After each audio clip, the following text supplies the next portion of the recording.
অনেক কাল আগের কথা। শ্রী শ্রী ঠাকুর একদিন বলিতেছিলেন, পল্লীর কথা যখন ভাবি, প্রত্যেকটি পরিবারের ব্যথা বেদনা ভরা চিত্রটি যেন আমার চোখের সামনে ভেসে ওঠে। মনে হয় আমিও সেই পরিবারেরই একজন, তাদের অবনতির জন্য আমিই দায়ী।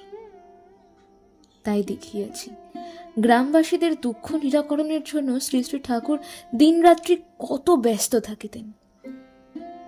পল্লী গ্রামের দুর্দশার কথা আলোচনা প্রসঙ্গে শ্রী শ্রী ঠাকুর প্রায়শ বলিতেন, বাংলার কৃষক ও শিল্পীদের কি দুরবস্থা। দেশে কর্মকার, কুম্ভকার, তন্তুবায়, মালাকর প্রভৃতির ব্যবসায় আজ একরূপ লোপ পেতে বসেছে। কৃষককুল নিরন্ন এবং ঋণভারে জর্জরিত। কৃষি ও শিল্পকার্যের পরিচালন উপযোগী যৎসামান্য মূলধন যাহা যখন দরকার হয়, তজ্জন্য তাহারা ধনী মহাজনের শরণাপন্ন হয়, আর কুৎসিতজীবী মহাজনগণ উচ্চ হারে সুদ গ্রহণ করে তাদের দুর্দশার একশেষ করে থাকেন। গ্রামের 15.5 আনা লোক কৃষি ও শিল্পীজীবী।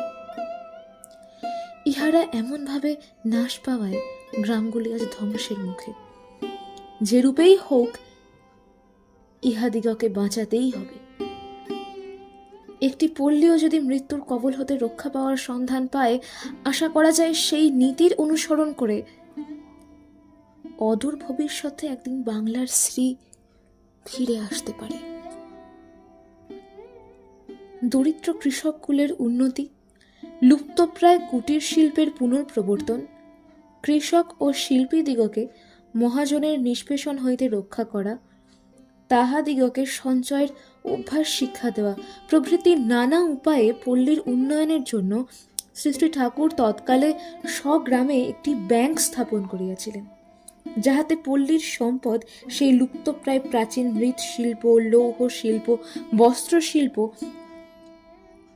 প্রভৃতি পুনরুজ্জীবিত হইয়া দেশকে ধনৈশ্বর্যে শ্রীসম্পন্ন করিয়া তোলে।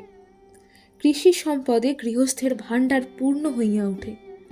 সেজন্য কৃষক ও শিল্পীদিগকে ব্যবসায় চালাইবার জন্য সময়োচিত প্রয়োজনীয় মূলধন দিয়া সাহায্য করিবার উদ্দেশ্যে নামমাত্র সুদে তাহাদিগকে এই ব্যাংক হইতে টাকা কর্য দেওয়ার ব্যবস্থা করা হইয়াছিল। ঋণগ্রহীতা নগদ টাকা দ্বারা দেনা পরিশোধ করিতে না পারিলে কৃষি বা শিল্পজাত দ্রব্যাদির বিনিময়েও সেই ঋণ শোধ করিতে পারিতেন। অসচ্ছল অবস্থার ভিতরে যাহাতে পল্লীবাসীরা কিছু কিছু বাঁচাইয়া দুর্দিনের জন্য সঞ্চয় করিতে পারেন, তজ্জন্য সৎসঙ্গ রিনোভেশন নামে একটি ফান্ডও খোলা হইয়াছিল।